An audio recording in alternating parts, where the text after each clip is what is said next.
Bonsoir. Véros Média est un peu fière de l'impact qu'elle a eu dans la dernière semaine. On ne s'attendait pas à déranger autant.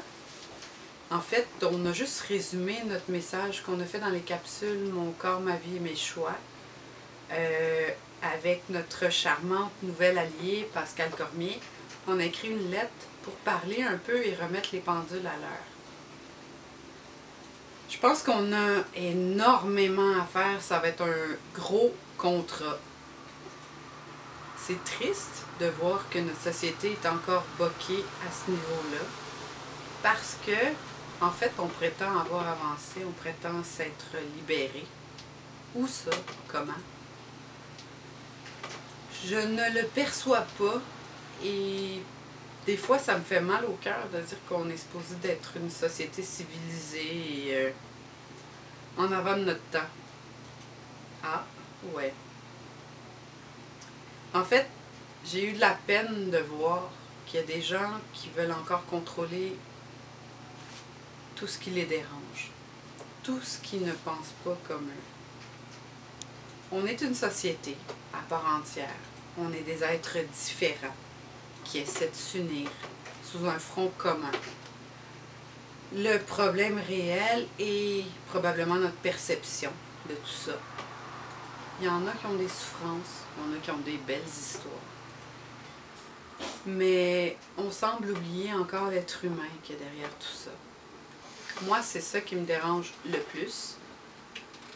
Je suis pas un robot.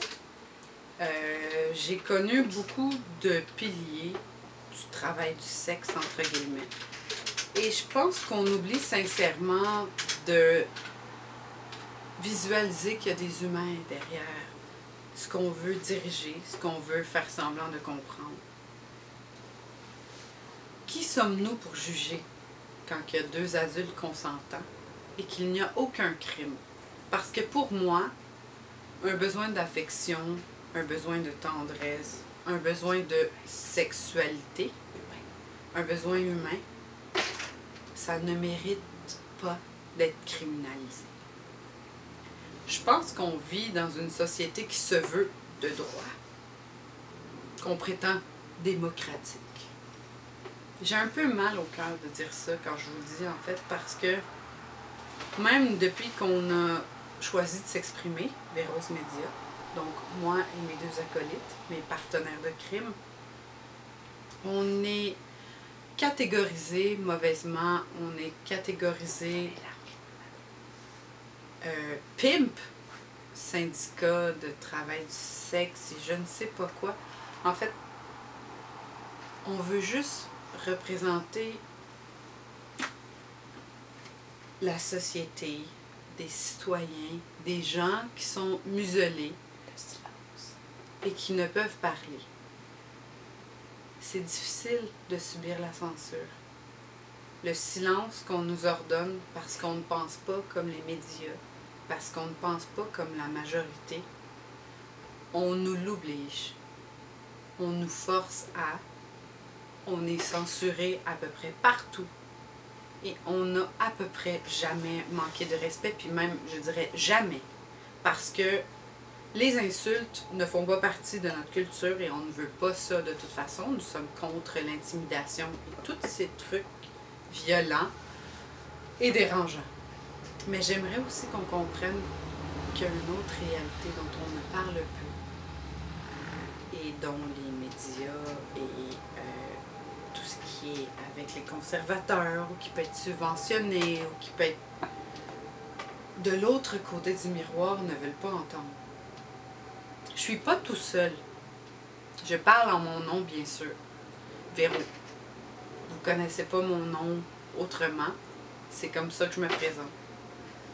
J'ai beaucoup d'amis, d'alliés, de collaborateurs qui ne peuvent pas parler aujourd'hui, ni demain. Pourquoi? Parce que vous, la société, vous les jugez. Et vous, vous manquez de respect envers ces personnes-là. Sans connaître leur histoire, vous les jugez. Et vous ne savez aucunement d'où ils viennent et où ils vont. Est-ce que vous savez si cette fille-là est pimpée? Est-ce que vous savez si cette fille-là est sous l'ordre de quelqu'un? Non. Il faudrait arrêter de juger ce qu'on ignore. On peut quand même parler au nom des victimes et de dire que c'est absolument abominable qu'on force des gens à faire ce qu'ils ne veulent pas. Puis on n'est pas d'accord avec ça, puis on ne sera jamais d'accord avec ça.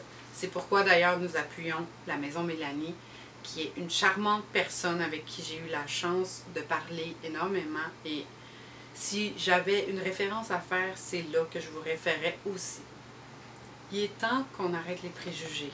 Il est temps qu'on réalise qu'il y a des humains derrière ce qu'on veut politiser et essayer de changer. La prostitution existait bien avant la politique ou quoi que ce soit. On ne pourra jamais l'éradier. Alors pourquoi pas l'encadrer pour mieux vivre avec? Véro's Média, c'est pas juste Véro, c'est nous aussi. Moi, c'est Lady Trash. Moi, Pascal Cormier. Si vous ne nous connaissez pas, ben venez nous voir sur Facebook. On existe ensemble, on ira plus loin. Bonne soirée.